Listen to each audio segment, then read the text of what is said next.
Welcome everyone, welcome to my YouTube channel. तो आज हम पढ़ेंगे कमर्शियल कोर्ट एक्ट का preamble. Commercial court act prelims के लिए और मेंस के लिए डीजीएस में बहुत इंपॉर्टेंट है।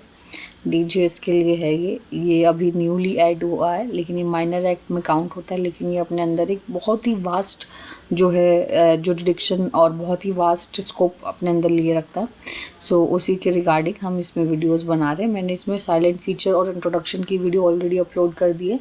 आज हम पढ़ेंगे इसका प्रीएम्बल। तो प्रीएम्बल क्या होता है? प्रीएम्बल हमें बताता है the reason of enacting the act.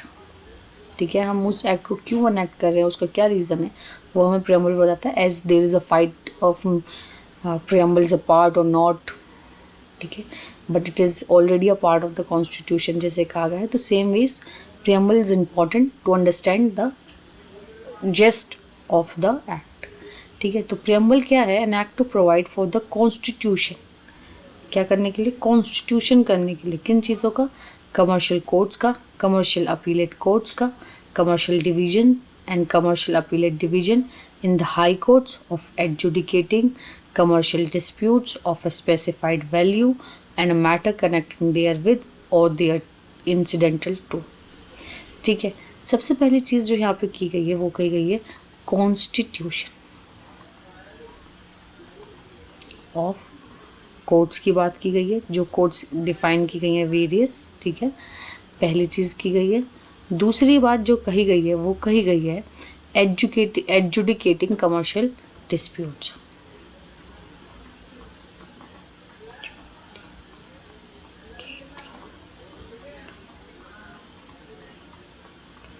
Commercial disputes, तो कौन से मैटर्स को एडजुडिकेट करना है? कमर्शियल डिस्प्यूट्स को। एंड थर्ड जो है वो कहा गया है ऑफ स्पेसिफाइड वैल्यू। ठीक है, स्पेसिफाइड वैल्यू। तो ये तीन चीज़ जो है, ये तीन चीज़ों के बारे में जो है हमें इस पूरी वीडियो में पढ़ना है, जो कि इसकी प्रीएम्बल बात करती है। सबसे पहली बात जो करती है वो करती है कॉन्स्टिट्यूशन ऑफ कमर्शियल कोर्ट्स। अब वो कमर्शियल कोर्ट्स क्या है? Commercial appellate courts, commercial courts, commercial divisions, commercial appellate divisions. अब इस चीज़ को समझने के लिए कि कमर्शियल कोर्ट और कमर्शियल अपीलेट डिवीजन यहाँ क्यों यूज़ किया गया है, कोर्ट्स क्यों नहीं यूज़ किया गया, और इनमें कोर्ट्स किया गया है, डिवीजन क्यों नहीं किया गया, और क्या कौन से कहाँ पर जो है वो कोर्ट्स लगाए जाएंगे, कहाँ पर डिवीजन लगाए जाएंगे, ये चीज़ समझने के लिए आपको आना पड़ेगा मेरे इस टेबल पर।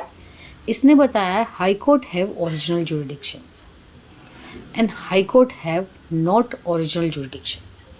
ठीक है, कुछ हाई कोर्ट्स होती हैं जिनके पास ओरिजिनल जुरिडिक्शन है, कुछ हाई कोर्ट्स ऐसी हैं जिनके पास ओरिजिनल जुरिडिक्शंस नहीं है।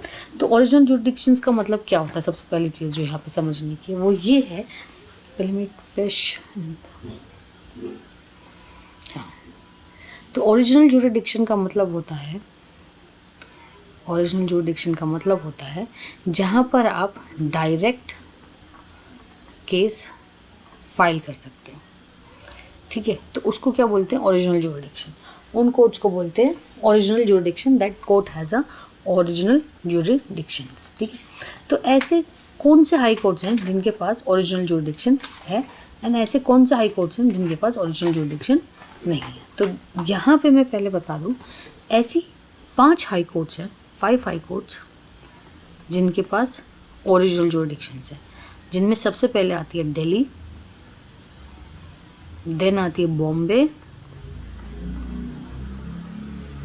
देन आती है मद्रास, देन आती है कलकत्ता, एंड देन 5th आती है हिमाचल प्रदेश। ठीक है, ये ऐसी 5 हाई कोर्ट्स हैं जिनका अपना ओरिजिनल जुरिडिक्शन है। अब ये 3 तो प्रेसिडेंशियल कोर्ट्स हो गई, इस तरीके से याद कर सकते हो। Apart from that Himachal Pradesh और दिल्ली, ये 2 और ऐड करनी है। ठीक है, तो इनके पास ओरिजिनल जुरिडिक्शंस है। तो जिनके पास ओरिजिनल जुरिडिक्शंस हैं तो वापस टेबल पे आ जाओ, वो लाई करेंगे इस साइड, एंड जिनके पास ओरिजिनल जुरिडिक्शन नहीं है वो लाई करेंगे इस साइड। मैंने इसको समझाने के लिए ना एक सिंपल सी बात कह दी, यहाँ से मैंने दिल्ली उठा लिया, ठीक है। और जो रिमेनिंग अदर स्टेट्स हो गई 28 - 5 दैट इज़ 23 स्टेट्स, उनमें से मैंने यूपी ले लिया, ठीक है, फॉर एग्जाम्पल को समझाने के लिए ओनली, ठीक है। यहाँ से मैंने यूपी ले लिया, यहाँ से मैंने दिल्ली ले लिया। अब इन दोनों को स्टेट्स को जब आप ले लेते हो तो उसके हिसाब से हम आसानी से समझा सकते हैं।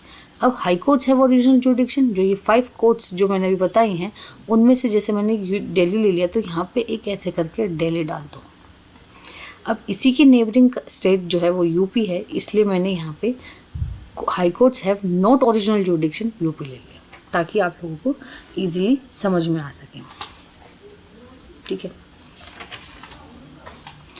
अब क्या होता है, जैसे यहाँ पे बात हुई कमर्शियल कोर्ट्स की, ठीक है, तो ये जो कमर्शियल कोर्ट्स हैं ये कहाँ पे जाएंगे, ये और plus commercial appellate courts obvious सी बात है एक कैटेगरी में आएंगे, और commercial appellate division and commercial division ये ऑब्वियस सी बात है एक डिवीज़न में आएगी, ठीक है। तो कमर्शियल कोर्ट्स जो होती हैं वो कहाँ पर होती हैं, वो होती है यहाँ पर, वो लाई करती हैं उन जुरिडिक्शंस वाले हाई कोर्ट में जिनका अपना खुद का ओरिजिनल जुरिडिक्शन नहीं होता। और high courts having original jurisdiction वो क्या करेंगी, कमर्शियल डिवीजन्स, तो वो क्या यहाँ पे आएगी, यहाँ आएगी कमर्शियल डिवीजन्स, ठीक है। अब जब कमर्शियल कोर्ट यहाँ आ गई तो for obvious reason this commercial appellate court will also lie over here. Commercial courts की जो अपील हैं वो कहाँ जाएगी, कमर्शियल अपीलेट कोर्ट में जाएगी, ठीक है। कमर्शियल डिवीज़न की यहाँ पे फॉल करता है तो कमर्शियल अपीलेट डिवीज़न जो है वो भी यहाँ लाई करेगा, कमर्शियल अपीलेट डिवीज़न, ठीक है, वो भी यहाँ पे लाई करेगा। तो ये डिफरेंस है, मेजर डिफरेंस जो है वो इन दोनों हाई कोर्ट्स का ये है। अब ये कहाँ पे कॉन्स्टिट्यूट होगी, ये कहाँ पे कॉन्स्टिट्यूट होगी, वो हम further when we read this act तो हमें ये पता चलेगा कि हाउ दिस कॉन्स्टिट्यूट फर्दर, ठीक है। अब जो हमने यहाँ पे बात की थी, ठीक है, उसकी हमने पहली चीज़ जो है वो तो पूरी कर ली, कॉन्स्टिट्यूशन ऑफ कोर्ट्स। दूसरी बात है एडजुडिकेटिंग कमर्शियल डिस्प्यूट। अब एडजुडिकेटिंग कमर्शियल डिस्प्यूट जो है वो डिफाइन किया गया है सेक्शन 2C में, एंड स्पेसिफाइड वैल्यू जो इसकी थर्ड पॉइंट है वो डिफाइन किया गया है सेक्शन 2I में। वो तो हम जैसे पढ़ते रहेंगे वैसे ही यहाँ पे आता रहेगा। अब ये जो वर्ड है ना एडजुडिकेटिंग, एडजुडिकेट्स का मतलब होता है टू डिसाइड, ठीक है। स्पेसिफाइड वैल्यू जो है यहाँ पे जो ये वर्ड है कि बेसिकली लिमिट्स डिफाइन करता है, ठीक है। ये लिमिट्स बता देगा, ये मिनिमम बता देगा और ये मैक्सिमम बता देगा, ठीक है। तो ये तीन चीज़ जो है constitution of courts, adjudicating of commercial dispute specifically for this, specifically इसके लिए बनाया गया ये एक्ट है, and third is specified value. तो तीन ऐसी बातें जो ये प्रियम्बल ने बताई है, ठीक है, वो इस वीडियो में मैंने आपको समझाई है। और थैंक यू।